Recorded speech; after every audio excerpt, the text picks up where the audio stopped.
En aquel tiempo, los sordos oirán las palabras del libro, y los ojos de los ciegos verán en medio de la oscuridad y de las tinieblas.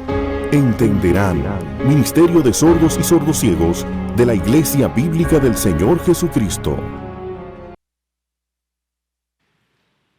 Siempre me resulta difícil cantar ese himno y no recordar a aquellos 5 misioneros que fueron martirizados por los Aucas en Ecuador, precisamente después de haber cantado ese himno. Ellos no sabían que la última estrofa estaba a punto de cumplirse en ellos, entrando por portales de esplendor. Y esos 5 misioneros entraron por esos portales, están en la gloria, y su muerte provocó lo que ellos querían hacer con su vida, la salvación de muchos de esos Aucas, incluyendo algunos que participaron en la masacre. Eso es impresionante. Eso es impresionante. ¿Qué Dios tenemos? Un Dios al cual nadie puede frustrar. Nadie puede frustrar sus planes. Vamos a orar y vamos a pedir al Señor que nos bendiga en este estudio que empezaremos en el día de hoy de Romanos capítulo 14. Ciertamente, Señor, tuya es la lucha y por eso mismo tuya es la victoria. Nosotros somos tan débiles, Señor, pero tú eres el Todopoderoso. Nosotros somos tan limitados, pero tú eres el infinito. Señor, ayúdanos ahora, mientras predicamos tu palabra, obra en Iglesia Bíblica del Señor Jesucristo. Ayúdanos, oh Señor, a ser una iglesia donde la gloria de Cristo pueda ser claramente manifestada por la forma en que nos tratamos unos a otros. Ven y bendícenos, oh Señor, porque te lo pedimos en el precioso nombre de nuestro Señor Jesucristo. Amén y amén. Una de las cosas que fácilmente podemos perder de vista al leer una de las cartas del Nuevo Testamento es que se trata de una carta. Y que debemos leerla como se lee una carta.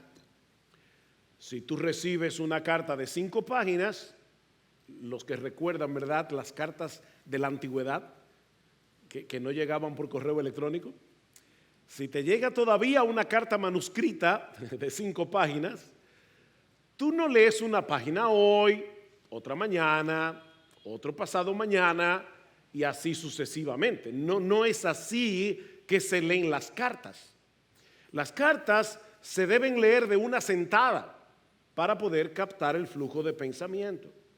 Ahora, sabemos, mis hermanos, que es difícil leer la Biblia de esa manera, sobre todo cuando son cartas muy largas, como la carta de Pablo a los Romanos, que tiene 16 capítulos. Y con la predicación, el proceso es más lento todavía, porque la mayoría de las veces nosotros pasamos varios domingos en cada capítulo. Ahora, eso no debería ser un problema, no es un problema en sí mismo, siempre que recordemos, escucha bien mi hermano, siempre que recordemos que al pasar de un capítulo al otro, no necesariamente estamos pasando de un tema al otro. Recuerda eso. Y eso lo veremos claramente al comenzar a considerar el capítulo 14 de la carta a los Romanos. Esto, ¿verdad?, es profundo, espero que estén despiertos, pero el capítulo 14 de Romanos está después del 13. Profundo, ¿verdad? Y el capítulo 14 de Romanos está antes del 15. Entonces tú tienes que tomar en cuenta que Pablo no está cambiando de tema. Mis hermanos, ¿cómo termina Romanos capítulo 13? Vestidos del Señor Jesucristo.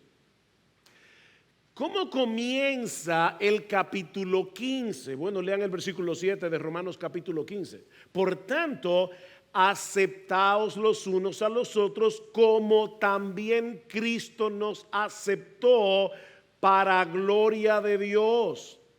Ven, Pablo no está cambiando de tema. Él nos está mostrando, y le está mostrando a estos creyentes de Roma principalmente, lo que implica para un grupo de cristianos en una iglesia local vestirse de Cristo al tener que lidiar con diferencias de opiniones en cosas que no son esenciales. En una iglesia local, no todos vamos a tener la misma opinión en aquellos aspectos en los que Dios no ha legislado en su palabra. Hay cosas que son moralmente malas y en esas todos debemos estar de acuerdo, no debería haber diferencia. Los cristianos no tenemos libertad de mentir. Los cristianos no tenemos libertad de tomar el nombre de Dios en vano. Los cristianos no somos libres de cometer adulterio. Yo espero que en eso todos los miembros de Iglesia Bíblica del Señor Jesucristo estemos de acuerdo. Pero hay otros aspectos de la libertad cristiana en la que no todos vamos a tener la misma opinión, no todos vamos a tener la misma convicción. Y si no sabemos cómo manejamos esas diferencias, podemos hacer mucho daño y terminar destruyendo la iglesia. Por eso es que este asunto es tan importante. En una carta donde Pablo está tratando un tema tan crucial como el evangelio, Pablo le dedica un capítulo entero a tratar el problema de si debemos comer vegetales o no, de si debemos guardar ciertas fiestas o no, de si debemos beber vino o no. ¿Por qué Pablo dedica todo un capítulo para tratar el problema de cómo nosotros nos manejamos en asuntos que son indiferentes, en asuntos en los que Dios no ha legislado, en cosas que no son esenciales? ¿Por qué Pablo trata este problema tan extensamente? Porque, como bien señala un autor, oigan esto, mis hermanos, porque ese es el corazón de este mensaje. La forma como tratamos en la iglesia las cosas que no son esenciales es un asunto esencial. La forma como tratamos en la iglesia las cosas que no son esenciales es un asunto esencial. En el caso de los creyentes en Roma, algunos judíos que se habían convertido al Señor continuaban tomando muy en serio las leyes dietéticas del Antiguo Testamento y el calendario religioso de la nación de Israel. Mientras que los creyentes de trasfondo gentil, que en el caso de la iglesia en Roma era la mayoría, y aquí definitivamente somos la inmensa mayoría. Yo dudo que haya aquí algún israelita étnicamente israelita convertido al Señor, probablemente no. Nosotros somos dominicanos. Y los creyentes de trasfondo gentil no le daban la menor importancia a esas cosas. Y Pablo clasifica a ambos grupos como débiles y fuertes. Ese es el problema aquí, los débiles y los fuertes. Los débiles en general estaban juzgando a los fuertes porque comían de todo, porque no guardaban las fiestas, porque tomaban vino, mientras que los fuertes estaban menospreciando a los débiles, de manera que ambos grupos estaban faltando a la ley del amor. Ambos grupos estaban mal representando a nuestro Señor Jesucristo. Por eso Pablo tiene que abordar ambos grupos. Romanos capítulo 14 versículo 1. Aceptad al débil en la fe. ¿A quién se está dirigiendo Pablo? A los fuertes. Versículo 15, capítulo 15 versículo 1. Así que nosotros, los que somos fuertes, debemos sobrellevar las flaquezas de los débiles y no agradarnos a nosotros mismos. El problema de los fuertes y los débiles. Ahora, antes de pasar a considerar los primeros 12 versículos de Romanos capítulo 14, donde Pablo aborda mayormente, no únicamente, pero sí mayormente el problema de los débiles, permítanme tomar unos minutos para describir con un poquito más de amplitud la identidad de cada uno de estos grupos, comenzando con los débiles. Y lo primero que debemos decir acerca de los hermanos débiles es que eran verdaderos creyentes en Cristo, que habían aceptado sin reservas el evangelio de la salvación únicamente por gracia, únicamente por la fe. Eran verdaderos cristianos. Es por eso que el tono de Pablo en Romanos es muy diferente al tono en que él escribe la carta a los Gálatas o la carta a los Colosenses. ¿Cuál era el problema en las iglesias de Galacia? La doctrina de los judaizantes, que no aceptaban la eficacia de la obra salvadora de Cristo y querían imponer sobre estos creyentes gentiles algunos rituales y ceremonias de la ley mosaica como prácticas indispensables para la salvación. Ustedes se tienen que circuncidar, ustedes deben guardar la fiesta de la Pascua. En otras palabras, el peligro que Pablo está atacando en su carta a los Gálatas es el de abrazar una salvación por obras. Y es precisamente por eso que Pablo inicia la carta en un tono tan enérgico. Ven, estoy maravillado, dice él, de que tan pronto os hayáis alejado del que os llamó por la gracia de Cristo para seguir un evangelio diferente. No que haya otro, aclara Pablo, sino que hay algunos, oigan las palabras que usa Pablo aquí, que os perturban y quieren pervertir el evangelio de Cristo. O sea, los judaizantes de Galacia no eran débiles en la fe, eran falsos maestros. ¿Ven la diferencia? No eran débiles en la fe. Pero los hermanos débiles de la iglesia en Roma no estaban tergiversando el evangelio en su esencia. Es por eso que Pablo no los condena, sino que más bien pide a los demás miembros de la iglesia que los reciban en amor, acepten al débil en la fe, denles la bienvenida.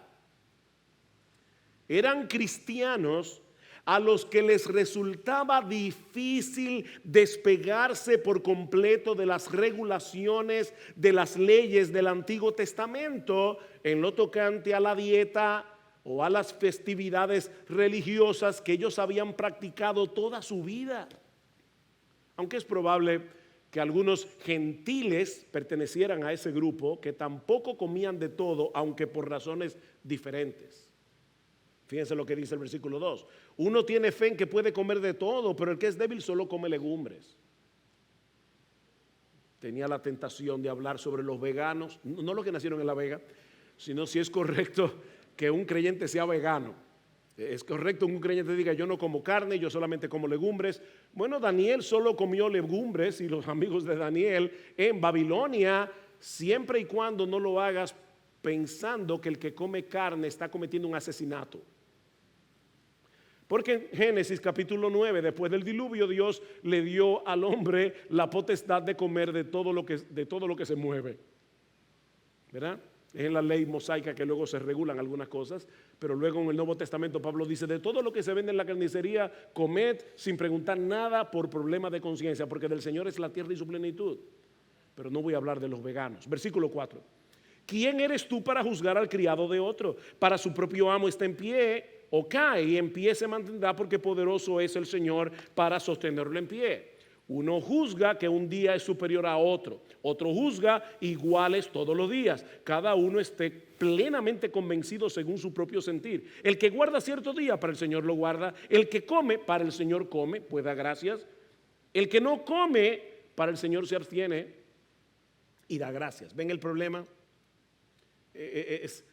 Debemos seguir las leyes dietéticas del Antiguo Testamento. Bueno, estos creyentes en Roma no tenían libertad en sus conciencias para hacer ciertas cosas, comer carne, beber vino, o para dejar de hacer otras, como dejar de guardar ciertas fiestas del calendario judío. Y yo estoy convencido que no se refiere al día del Señor, pero no voy a hablar de ese tema ahora mismo. De manera, mis hermanos, que la debilidad de la que Pablo está hablando aquí es de conciencia, no de carácter. Ser débil en la fe no es lo mismo que tener una fe débil. Son dos cosas diferentes. Como bien señala un comentarista, se trata de una debilidad en cuanto a la seguridad de que la fe de uno le permita hacer ciertas cosas. Esa es la debilidad. Yo puedo comer carne y eso no está en contra de mi fe. Los cristianos fuertes eran aquellos que tenían una conciencia mejor informada. Y ellos sabían que no había ninguna razón religiosa para restringirse de aquellas cosas que Dios no había prohibido. Ahora fíjense, no necesariamente eran fuertes en su fe. Simplemente poseían un mejor entendimiento de las implicaciones de la libertad cristiana. De hecho, se puede ser débil en el sentido en que lo estamos describiendo aquí y ser fuerte en otras áreas. Y de la misma manera, es posible que los hermanos que poseían una conciencia fuerte al mismo tiempo estuvieran luchando con otras debilidades, como de hecho vemos aquí en la carta a los romanos, porque algunos de estos creyentes fuertes no estaban dispuestos a restringir su libertad por amor a sus hermanos. En eso eran débiles. ¿Ven el punto? Eran fuertes en el sentido de que tenían un mejor entendimiento de lo que se podía y no se podía hacer, pero estaban comportándose débilmente al no usar el dominio propio y decir, está bien, yo tengo libertad para hacer eso, pero no lo voy a hacer por amor a mi hermano, me voy a restringir. En eso estaban siendo débiles. Tenían una conciencia bien informada, pero muy poca disposición a ejercer el dominio propio por amor a los que no tenían ese mismo conocimiento. En otras palabras, ellos no se estaban vistiendo de Jesús. Ellos no estaban andando en amor. ¿Ven el punto?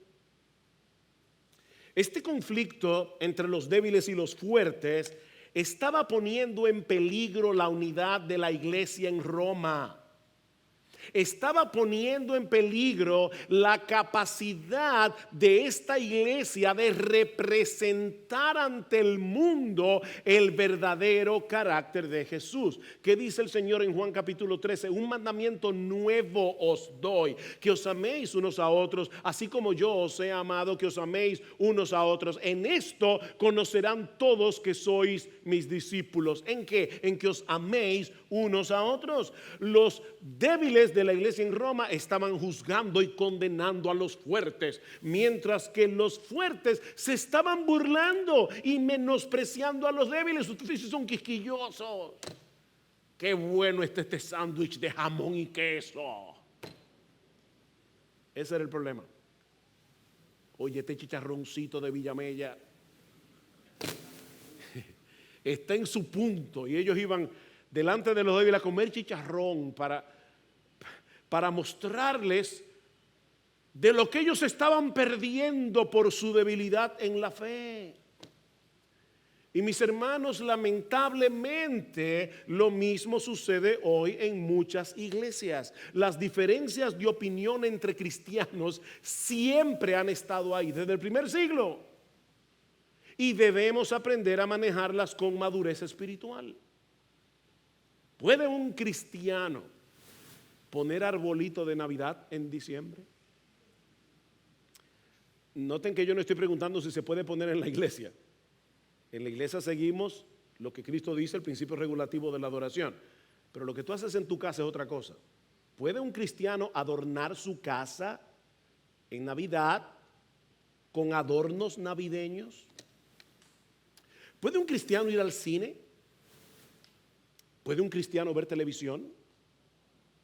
Yo me convertí en una iglesia bastante legalista y una de las primeras cosas que me preguntaron cuando yo me fui a bautizar, ¿tú vas al cine? Pregunta difícil porque, no se rían de esto, pero cuando yo no era creyente, mi anhelo era estudiar cine. Y de hecho entré a la universidad, estando todavía en el bachillerato, para estudiar cine. El cine era mi pasión. Y en la iglesia donde yo me convertí me dijeron que un verdadero cristiano no iba al cine. Y yo le dije, no hay ningún problema. Yo no voy a poner a Cristo en contraposición con el cine. Si no se puede ir al cine, no hay problema. Yo pasé 20 años sin ir al cine. Desde los 18 hasta los 38 años de edad. Y déjeme decir algo, no se me cayó un brazo ni nada de eso. Soy bastante normal a pesar de eso. Pero la pregunta es, ¿puede un cristiano ir al cine? ¿Puede un cristiano ver televisión? Y estamos hablando aquí, mis hermanos, obviamente de ver películas que sean moralmente correctas, apropiadas, aptas para cristianos, en quienes mora el Espíritu Santo. Sabemos que es pecado emborracharse, pero ¿significa eso que un cristiano no debe de ninguna manera tomarse una copa de vino? ¿Debemos adorar en la iglesia únicamente con himnos tradicionales o podemos alabar también con himnos contemporáneos? ¿Debemos acompañar la alabanza únicamente con un piano o podemos usar en la iglesia otros instrumentos musicales? En algunas iglesias en el día de hoy donde hay una batería, el Espíritu Santo no está. De la misma manera hay iglesias que donde no hay batería tampoco está el Espíritu Santo. O sea, miren la mentalidad. O sea, la presencia o no presencia del Espíritu Santo depende de que haya batería o no haya batería. Y las iglesias se dividen por esa cosa. Ahora estamos en medio de una pandemia. ¿Es correcto que nosotros sigamos el protocolo exigido por el gobierno? ¿O al hacerlo nosotros estamos claudicando ante la autoridad del César? ¿Saben que en algunas iglesias en Estados Unidos, sobre todo en Estados Unidos, no sé en América Latina, pero en Estados Unidos ahora mismo hay iglesias que se están dividiendo por el tema de la mascarilla? El que usa mascarilla para el Señor lo hace y el que no lo usa para el Señor no lo hace. Claro, aquí no. Aquí ponte la mascarilla. Porque nosotros creemos que en un asunto de salubridad pública debemos seguir el protocolo que el gobierno exige. Hay una diferencia. Pero esa es nuestra convicción. Puede ser que haya otro grupo de cristianos que tenga otro tipo de convicción. Podemos diferir en este asunto. Ven, hermanos, la lista es interminable. La pregunta es, ¿cómo debemos lidiar con esas diferencias dentro de la iglesia en una forma tal que nosotros mostremos el amor de Cristo en nuestro trato unos con otros? Bueno, eso es lo que vamos a comenzar a ver en el resto de este mensaje y vamos a seguir el próximo domingo, comenzando hoy con las instrucciones que Pablo les da a los creyentes débiles. Es interesante notar que el capítulo 14 de Romanos es uno de esos pasajes que se citan a menudo para pedirle a los hermanos fuertes que limiten su libertad por amor a los hermanos débiles. Pero cuando observamos este capítulo más detenidamente, nos damos cuenta que lo primero que hace Pablo aquí es proteger la libertad cristiana de todos, de los débiles y de los fuertes. Eso es lo primero que hace Pablo. Es evidente en el resto de este pasaje que los fuertes tenían una conciencia mejor informada. De hecho, noten que el mismo apóstol Pablo se coloca a sí mismo en el grupo de los fuertes. Es una manera muy sutil de decirle a los débiles: ustedes tienen que moverse, ustedes tienen que crecer, ustedes necesitan tener una conciencia mejor informada. Capítulo 15. Así que nosotros, los que somos fuertes, o sea, Pablo se está colocando a sí mismo, y Pablo era un judío educado por las leyes dietéticas, guardando todas las fiestas. Sin embargo, a Pablo el evangelio lo liberó, le dio libertad en su conciencia, y ahora Pablo está diciendo: nosotros que somos fuertes, ¿qué debemos hacer? ¿Aplastar a los débiles? No, debemos soportarlos, debemos aceptarlos. El problema de los fuertes no estaba en el entendimiento que tenían de la libertad cristiana. En eso ellos estaban bien, sino en la actitud que tenían hacia aquellos que no tenían las mismas convicciones. Eso lo veremos más ampliamente el próximo domingo, si el Señor lo permite, cuando tratemos el caso de los fuertes. Pero ahora estamos con los débiles. Pablo quiere impedir que en la iglesia en Roma se estableciera lo que algunos han llamado la tiranía del hermano débil. El título de mi sermón. La tiranía del hermano débil. Como yo no puedo participar de esas cosas con una limpia conciencia, entonces nadie tiene derecho a participar de ellas. Esa es la tiranía del hermano débil. Déjennos a nosotros establecer las reglas que todos deben seguir en la iglesia, y de seguro tendremos una congregación más santa y menos mundana. Démosle la potestad a los débiles y que ellos decidan lo que se puede y no se puede hacer. Pablo no quiso ni pudo permitir eso bajo ningún concepto. No, mil veces no. Aparte de que los débiles estaban desarrollando una actitud hipercrítica hacia todo el que no tuviera las mismas convicciones que ellos tenían en esos asuntos de conciencia. Ellos estaban juzgando y condenando a los fuertes. ¿Cómo trata Pablo con ese asunto? Bueno, Pablo dice varias cosas aquí, por lo menos 5. En primer lugar, Pablo les recuerda que todos ellos habían sido aceptados en la presencia de Dios únicamente sobre la base de la obra perfecta de Cristo en la cruz. Noten el versículo 3. El que come no menosprecia al que no come, pero el que no come no juzgue al que come, porque Dios lo ha aceptado. Interesante, es la misma palabra del versículo 1, aceptad al débil en la fe.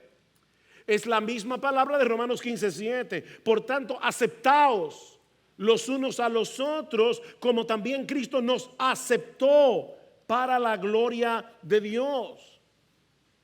Esta palabra, aceptar, significa dar la bienvenida a otra persona con un amor genuino, como recibimos a los miembros de nuestra familia. Mis hermanos, si Dios nos ha aceptado, justificándonos por la fe en la persona y la obra de Cristo, únicamente por gracia, ¿quiénes somos nosotros para rechazar a otros miembros de la familia por asuntos de preferencia personal? ¿Quiénes somos nosotros? Mis hermanos, este es un argumento muy impactante. El perfecto Dios, Él es perfecto en santidad, nos recibió, nos adoptó como hijos. Pero tú rechazas a otro hermano porque prefiere adorar con batería. Tú rechazas a otro hermano porque puso un arbolito de Navidad en diciembre. John Stott dice al respecto: ¿cómo nos atrevemos a rechazar a una persona a la que Dios ha aceptado? De hecho, la mejor manera de determinar cuál debe ser nuestra actitud con la otra persona es determinar cuál es la actitud que Dios tiene hacia ella. Y de paso, hermanos, eso se aplica a muchísimas cosas, aunque no tienen que ver con el tema que estamos tratando aquí. Hay personas que son quisquillosas para comer. Son quisquillosos. Se educaron toda la vida teniéndole a ciertas cosas. Hay otros que comen lo que sea y donde sea, moqueado, sin moqueo, todo lo que sea. Bien, mira, si tú puedes ir a Villamella y comerte una carne frita, moquear, pero por todas partes, bien, esa es tu libertad. Pero no te burles, no menosprecies. Hay un menosprecio en ciertas burlas. No te burles del que no puede comer esa carne moqueada. Yo sé que hay gente que nos está viendo de otros países y dice, ¿qué es eso? Bueno, una carne que ha sido visitada previamente por las moscas. Para decirlo, ¿verdad?, la manera más fina que puedo. No te burles, te estás burlando de un hijo de Dios. En segundo lugar, Pablo les recuerda a los débiles quién es el amo y señor de nuestras conciencias. Versículo 4. ¿Quién eres tú para juzgar al criado de otro? Para su propio amo está en pie, y en pie se mantendrá, porque poderoso es el Señor para sostenerlo en pie. ¿Quién eres tú? Sin darse cuenta, los creyentes débiles se estaban enseñoreando de las conciencias de los demás, como si ellos fueran dioses. Vamos a suponer que tú eres el dueño de un taller de mecánica para automóviles y que en la acera de enfrente hay otro taller de mecánica de otra persona. Y resulta que la forma como el dueño del otro taller maneja a sus empleados es totalmente distinta a la forma como tú manejas a los tuyos. Ellos tienen un horario de trabajo diferente, el proceso que usan para darle entrada y salida a los vehículos es diferente, y así con muchas otras cosas. Pregunta, ¿qué derecho tienes tú para ir al taller de tu vecino a querer cambiar las reglas que él impuso en su propio taller? ¿Quién eres tú? No puedes hacer eso. Bueno, mis hermanos, eso es exactamente lo que nosotros hacemos cuando pretendemos que los demás se comporten de acuerdo a nuestras preferencias personales y no conforme a los mandamientos de Dios.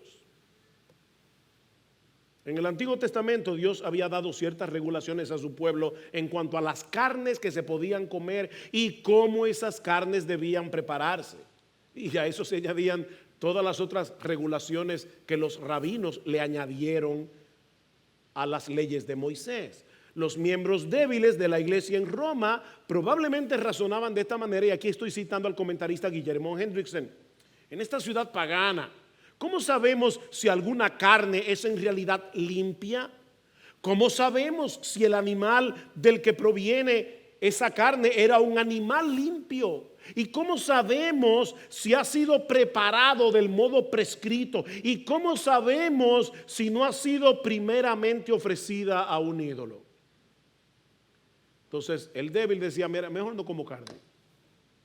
Mejor no como carne. Bien, les dice Pablo, estás en tu derecho. Si tú no puedes comer carne con una limpia conciencia, no lo hagas. Ellos no debían ser criticados por eso. Ellos no debían ser presionados. Una cosa es ser instruido, otra cosa es ser presionado para cambiar de opinión, porque ellos se estaban absteniendo para el Señor, dice Pablo. El que se abstiene para el Señor se abstiene. Ellos querían agradar al Señor con su abstinencia, pero tampoco debían tratar de imponer sus convicciones sobre los demás. Lo que nos lleva a la siguiente instrucción. Pablo les dice, en tercer lugar, que cada uno debe estar convencido en su propia mente de que está agradando al Señor en lo que hace. Versículo 5. Uno juzga que un día es superior a otro, otro juzga igual todos los días. Cada uno esté plenamente convencido según su propio sentir. El que guarda cierto día, para el Señor lo guarda. Y el que come, para el Señor come, pues da gracias a Dios. Y el que no come, para el Señor se abstiene y da gracias a Dios. Mira, si tú tienes dudas, no lo hagas. Eso es lo que dice Pablo en el versículo 23. 23. El que duda, si come se condena, porque no lo hace por fe. Y todo lo que no procede de fe es pecado. O sea, tú estás diciendo, ¿puedo yo comer jamón? Yo creo que no, pero me lo voy a comer como quiera porque el otro cristiano que está en mi iglesia come jamón. No, espérate, no. Si tú tienes dudas de que comer jamón es pecado, no te lo comas. Averigua mejor, pero no te lo comas hasta que tengas una conciencia mejor informada. Que no es lo mismo, déjenme aclarar esto aquí, que no es lo mismo que tener una conciencia bien informada, pero todavía estar emocionalmente atado a las regulaciones anteriores de tu conciencia. Déjenme explicar a qué yo me refiero. Yo les decía que en la iglesia donde yo me convertí era muy legalista. Y una de las cosas que nos decían a nosotros es que no se puede oír ni música clásica. Porque Beethoven era un impío, Mozart era un impío y toda esa gente era un impío. Entonces, no se puede oír música de alguien que lo compuso un impío. Entonces, ¿qué pasó con nosotros? Bueno, mi papá era una persona que le gustaba mucho la música clásica, nos educó para eso, a nosotros nos gustaba la música clásica, en la temporada de música clásica en el Teatro Nacional íbamos, pero tan pronto nos convertimos dejamos de ir al Teatro Nacional. A oír música de Beethoven, música de Mozart, no podíamos. Cuando nos convertimos después, bueno, nos convertimos al Señor, pero luego crecimos un poco más y comenzamos a leer sobre todo a los puritanos ingleses y comenzamos a liberar nuestra conciencia, nos dimos cuenta que eran reglas de hombres y que nosotros no debíamos seguir esas reglas de hombres, que no pecábamos si íbamos al Teatro Nacional. Pero déjenme hacerles una pregunta, ¿cómo ustedes creen que yo me sentí la primera vez que después de años sin pisar el Teatro Nacional fui a escuchar un concierto? Emocionalmente me sentía raro. Pero yo tuve que darle un decreto a mi rareza y decir, no, yo no estoy pecando, ya mi conciencia está mejor informada y por lo tanto voy a disfrutar de mi concierto. Yo no puedo ir si todavía tengo dudas de que es pecado, pero si ya yo sé que no es pecado, aunque me sienta raro, lo voy a hacer, porque ya yo sé que no es pecado. Ya yo sé que no es pecado, ni mi conciencia es mi dueña. Mi Señor es mi dueño. Y si yo vi en su palabra que Él me está permitiendo hacer algo, yo debo obedecer a mi Señor, no a mi conciencia, en ese caso. Pablo esperaba que estos creyentes de Roma hicieran dos cosas. La primera era que cada uno se formara su propia opinión considerando seriamente la enseñanza de la Escritura al respecto.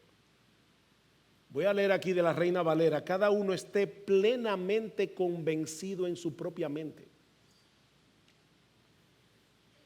Y una vez el creyente llega a una conclusión en cuanto a cuál es la mejor manera de agradar al Señor, entonces debe seguir su propia conciencia en ese asunto. Yo no sé si se dieron cuenta, pero en el versículo 6, la frase para el Señor aparece 4 veces.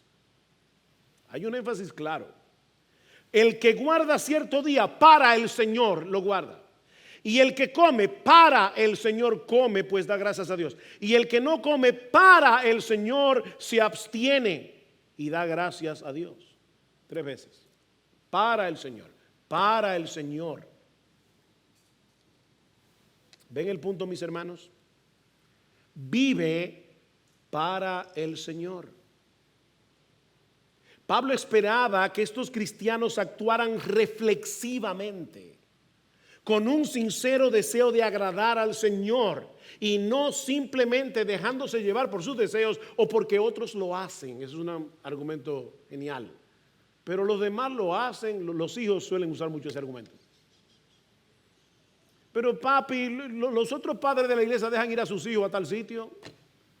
Está bien, pero yo no. Y no es porque yo soy mejor. Tal vez es porque yo te conozco a ti mejor. Porque puede ser que un padre tenga un hijo tan maduro que le permita hacer ciertas cosas y puede ser que otro padre tenga un hijo tan inmaduro que no le permita hacer eso mismo, porque cada padre tiene que tomar su propia decisión. El punto aquí es estar bien informado por la Biblia, mi hermano. No hagas algo porque es una moda. Tú quieres agradar al Señor, no a la mayoría. Recuerda que son los peces muertos los que no resisten la corriente. Es por eso que Pablo le dice, en cuarto lugar, aquí está la cuarta instrucción al débil, que debemos vivir con la conciencia de que no nos pertenecemos a nosotros mismos. Cristo nos compró para Él al precio de su sangre. Versículo 7. Porque ninguno de nosotros vive para sí mismo y ninguno muere para sí mismo. Pues si vivimos, para el Señor vivimos. Y si morimos, para el Señor morimos. Por tanto, ya sea que vivamos o que muramos, del Señor somos. Porque para esto Cristo murió y resucitó. ¿Saben para qué? Para ser Señor, tanto de los muertos como de los vivos. Cristo es el Señor. ¿Sabe lo que eso significa, mi amado hermano? Que tú no te perteneces, que tú no te gobiernas, que tú no estás aquí para hacer tu voluntad, sino su voluntad. Él es el Señor, no tú. Tengo un amigo mexicano que dice, algunos cristianos el domingo cantan Jesús es mi rey soberano y los otros 6 días de la semana cantan pero sigo siendo el rey. No, no se puede. No. Si Jesús es el rey soberano, no puede ser solamente el domingo, es el lunes, el martes, el miércoles, el jueves, el viernes, el sábado, el domingo y las 24 horas. Él es el Señor. Ya sea que decidas abstenerte de algo que no está prohibido en la Escritura o que decidas participar de ello, mi amado hermano, asegúrate que lo estás haciendo para el Señor. Y sabes una buena forma de asegurarte de eso, pregúntate, ¿tú puedes dar gracias por lo que vas a hacer? Porque si no puedes, no lo hagas. En Colosenses capítulo 3 dice, dando gracias al Señor en todo, dando gracias al Señor por medio de Cristo en todo. Si tú no puedes dar gracia por lo que vas a hacer, no lo hagas. Supongamos que algún hermano decide abstenerse de beber vino, aún moderadamente, porque él razona, mira, esta es una sociedad que ha abusado del alcohol y yo no quiero ser partícipe de eso. Yo no quiero que un amigo mío alcohólico me vea en una barra, me vea en un sitio bebiendo. Yo prefiero abstenerme o tal vez en su antigua vida este hermano era un alcohólico y él dice, mira, para mí, de verdad, lo mejor es mantenerme lo más lejos posible del alcohol, de todo alcohol, aunque sea una copa de vino. Ese hermano no debería ser etiquetado como un hermano débil, sino más bien como alguien que entiende que lo más prudente es abstenerse. ¿Y saben qué, mis hermanos? Eso es digno de alabanza. Eso es digno de alabanza. Pero como la Biblia no prohíbe el uso moderado del vino, sería incorrecto el uso moderado, subrayen la palabra moderado.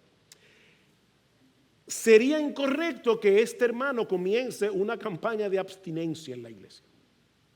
Nadie en la iglesia debe beber vino. Y el que lo hace es un mundano. No, mi hermano, no. Y lo mismo podemos decir del cine, podemos decir del uso de la televisión. Un cristiano puede llegar a la conclusión de que lo mejor para él es abstenerse de ir al cine o de ver televisión. Prefiero no hacerlo porque aunque la película que estoy viendo es sana, de repente me meten un anuncio o aparece una escena que yo no estaba esperando y yo no tengo tiempo para cambiarla y a mí me hace daño. Por lo tanto, cero televisión en mi casa. Bien, estás en tu derecho, eso es digno de alabanza. Tal vez para ti es lo mejor, pero esa es una decisión personal que no debe ser impuesta sobre todos en la iglesia. El que se abstiene es para el Señor que lo compró. Y el que no se abstiene debe estar seguro que también lo está haciendo para el Señor. Y de acuerdo a los parámetros que Cristo estableció, hay películas y hay películas. Y no todas las películas son aptas para cristianos. Pero Pablo les recuerda también, en quinto y último lugar, que todos nosotros le daremos cuenta a Dios algún día y que su veredicto es el único que es infalible. El único veredicto infalible es el del Señor. Versículo 10. Pero tú, ¿por qué juzgas a tu hermano? O también tú, ¿por qué menosprecias a tu hermano? Porque todos compareceremos ante el tribunal de Dios, porque está escrito, vivo yo, dice el Señor, que ante mí se doblará toda rodilla y toda lengua alabará a Dios, de modo que cada uno de nosotros dará a Dios cuenta de sí mismo. Ese es un argumento poderoso. Es muy probable que Pablo estuviera pensando en las palabras de Jesús en Mateo capítulo 7, no juzguéis para que no seáis juzgados. ¿Está prohibiendo el Señor a los cristianos que hagan uso de sus facultades críticas para evaluar las doctrinas o las prácticas de otras personas? Por supuesto que no. En ese mismo capítulo, el capítulo 7 de Mateo, el Señor nos advierte que tengamos cuidado con los falsos profetas, que tengamos cuidado con los falsos maestros. Pero ¿cómo yo puedo distinguir quién es un falso profeta o quién es un falso maestro si yo apago mi juicio crítico? Yo tengo que evaluar lo que está predicando, yo tengo que evaluar la conducta de ese maestro para saber si es verdadero o es falso. Lo que el Señor está prohibiendo es ese espíritu censurador e hipercrítico que asume el derecho de pasar un juicio inmisericordia y severo sobre la conducta de los demás, justificando al mismo tiempo su propia conducta. Por eso es que Cristo dice: ¿y por qué tú miras la mota o la paja que está en el ojo de tu hermano y no te das cuenta de la viga que está en tu propio ojo? ¿Y cómo puedes decir a tu hermano: déjame sacar la mota, la paja de tu propio ojo, cuando la viga está en tu ojo? Dice el Señor. O sea, lo que el Señor está diciendo aquí es: no te acerques a ayudar al hermano, y noten entre comillas, con un espíritu de superioridad. Noten lo que dice el versículo 10. Pero tú, ¿por qué juzgas o condenas a tu hermano? O también tú, ¿por qué menosprecias a tu hermano? Esas dos actitudes revelan un espíritu hipercrítico. Yo condeno a todo el que no piense como yo en cosas que no son esenciales. Pero yo menosprecio al que no haga como yo en cosas que no son esenciales. Dice John Piper que esta figura debe haber causado mucha risa a los que escucharon a Jesús. Porque ustedes se imaginan a una persona con una viga atravesada aquí. Déjame sacar la paja del ojo. ¡Bum! Le diste con la viga. Porque eres un inmisericordia. O sea, tú no estás consciente de tu propio pecado. Y como no estás consciente de tu propio pecado, que es como una viga, tú no puedes sacar la paja del ojo de tu hermano. Le vas a pegar un tablazo.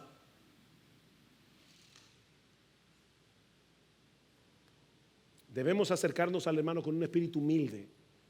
Gálatas 6:1, considerándote a ti mismo, no sea que tú también seas tentado. Tú no eres mejor que el otro. Y 2, mostrándole afecto fraternal. Pablo dice: ¿por qué juzgas a tu hermano? Es tu hermano, es un hijo de Dios. De hecho, noten lo que dice en Romanos 15:14, el siguiente capítulo. En cuanto a vosotros, hermanos míos, yo mismo estoy también convencido de que vosotros estáis llenos de bondad, llenos de todo conocimiento y capaces también de amonestarse los unos a los otros.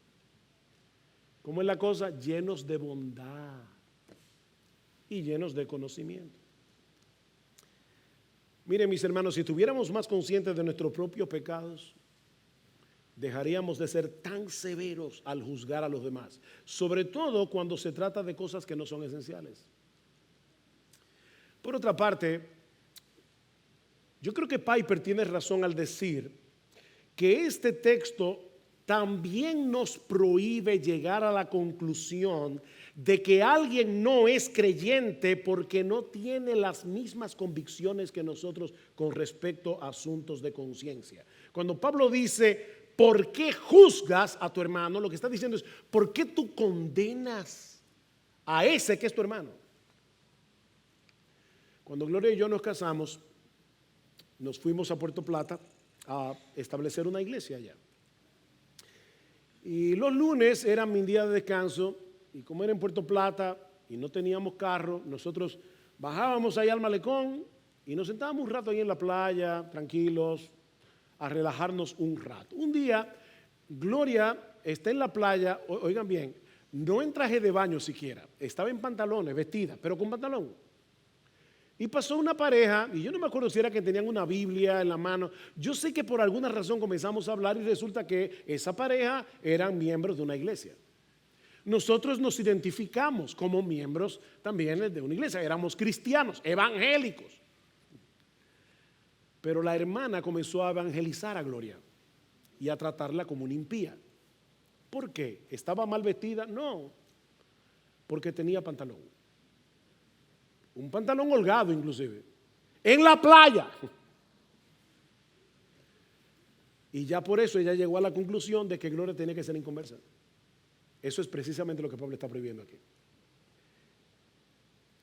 No puedo llegar a la conclusión de que una persona no es un verdadero creyente porque bebe vino, espero que moderadamente, ¿verdad? O porque en diciembre puso un arbolito de Navidad. El veredicto final con respecto a este asunto, y eso es lo que Pablo está estableciendo aquí, está en las manos de Dios. Y ¿saben qué? Un veredicto que con respecto a los cristianos ya fue pronunciado en el cielo. No hay condenación para aquellos que están en Cristo Jesús. Y tú lo estás condenando.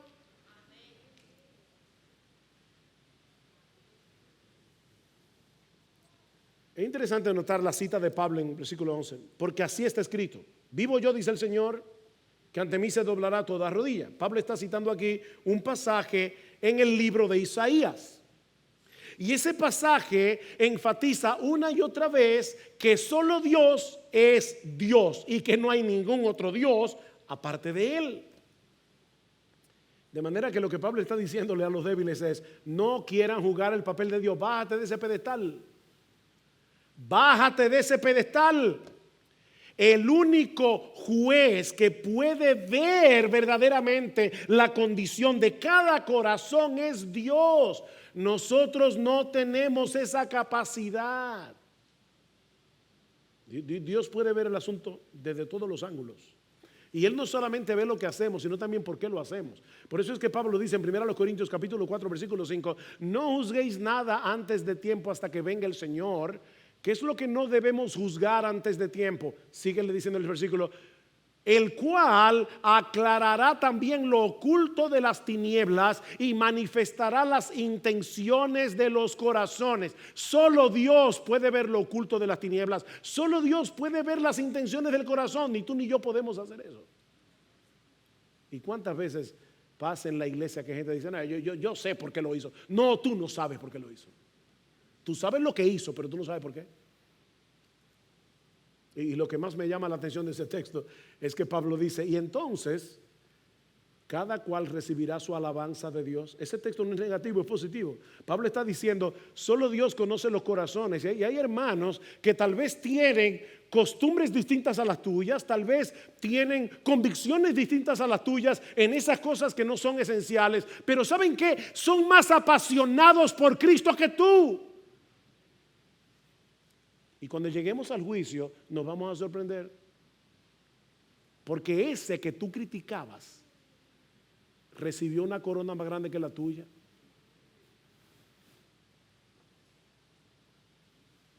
Bájate de ese pedestal. Vive para agradar a Dios, procurando intencionalmente su aprobación en todo lo que hace. El que se guía por ese principio, en la generalidad de los casos, será un instrumento de bendición para otros, en vez de ir por la vida condenando a los demás o menospreciándolos o haciéndolos tropezar. El primer rey que logró unificar las tribus guerreras de la península arábiga fue Abdelaziz bin Saud, quien gobernó Arabia Saudita en los primeros años del siglo XX. Resulta que en 1930 y a principios de los 40, algunas compañías petroleras norteamericanas comenzaron a establecerse en ese territorio de fuertes convicciones islámicas, lo que trajo como consecuencia que muchos extranjeros, sobre todo norteamericanos, se mudaron a Arabia Saudita. Algunos de ellos profesaban ser cristianos, así que se acercaron al rey Abdelaziz y le preguntaron si ellos podían establecer iglesias cristianas.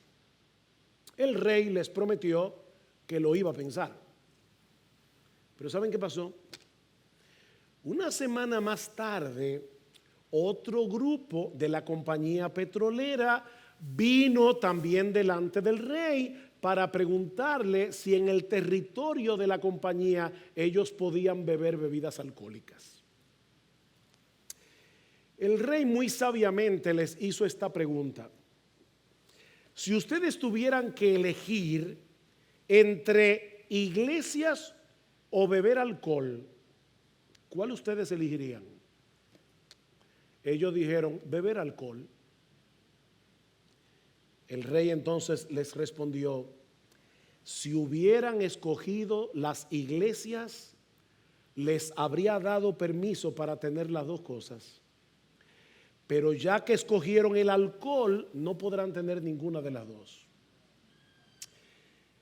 Supongo que el rey entendía que aquellos que tratan de vivir sus vidas delante de Dios se van a comportar de una manera responsable para con ellos mismos y para los demás. Pero como ellos prefirieron el alcohol, le dijo, no, ahora no van a tener ninguna de las dos.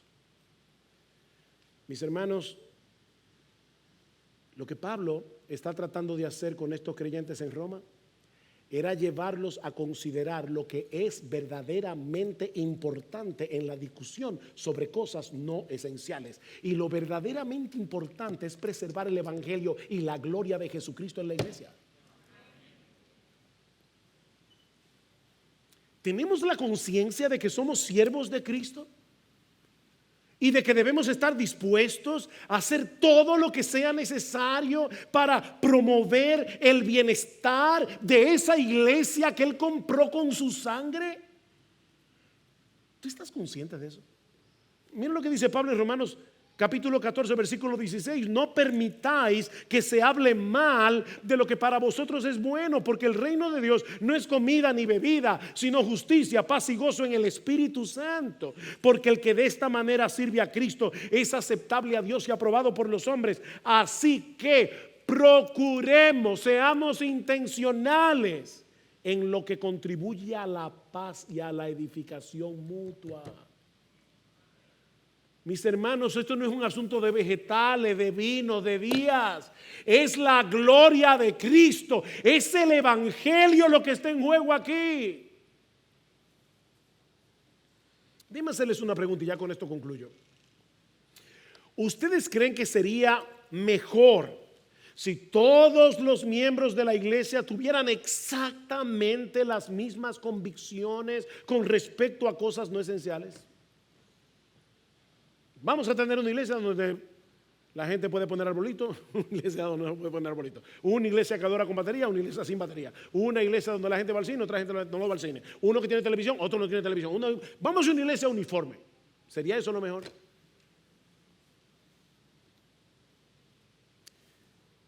Déjeme ponerlo de otro modo. La misma pregunta refraseada. ¿Dónde será más evidente la gloria de Dios?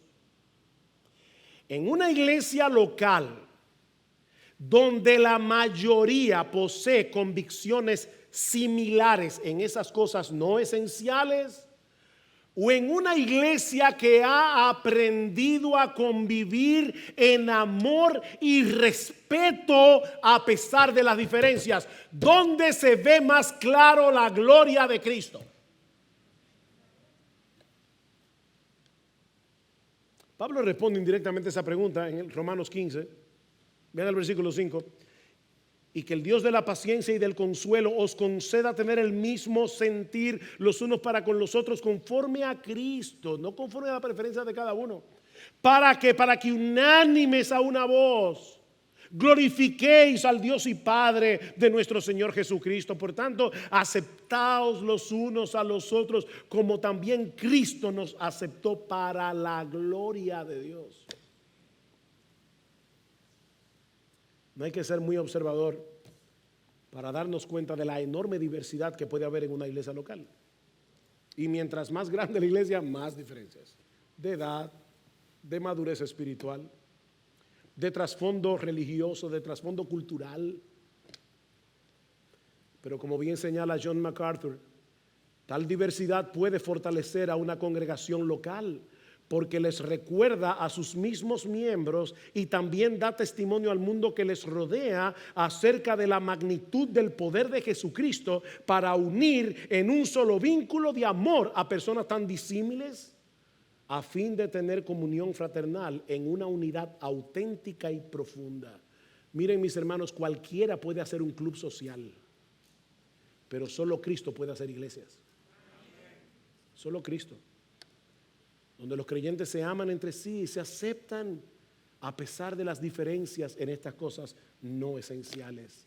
Es ese amor y esa unidad en la diversidad lo que trae mayor gloria al único que merece gloria, nuestro bendito Señor y Salvador Jesucristo. Oh, mis hermanos, que el Señor nos ayude a seguir creciendo en amor los unos para con los otros, para que nuestro bendito Salvador sea más ampliamente glorificado en la iglesia bíblica del Señor Jesucristo hasta que Él regrese en gloria. Vamos a orar. Padre, queremos darte gracias por habernos dado la oportunidad de exponer un pasaje como este. Sabemos, Señor, que hay muchos detalles aquí en los que no pudimos profundizar, pero te rogamos, oh Padre, que tú nos ayudes a ver el bosque. Y viendo el cuadro completo que Pablo nos está presentando aquí, de una iglesia donde los hermanos se aman como Cristo nos amó. Oh, que eso nos transforme, Señor. Perdónanos, Padre bueno, perdona nuestro espíritu hipercrítico, perdónanos por estar juzgándonos unos a otros, perdónanos las veces que hemos menospreciado a otros hermanos en Cristo, comprados con su sangre, porque en cosas no esenciales tenían convicciones distintas a las nuestras. Perdónanos, Señor. Trae un avivamiento de amor en la iglesia bíblica del Señor Jesucristo. Ayúdanos a amar como Cristo, porque te lo pedimos en su nombre. Amén.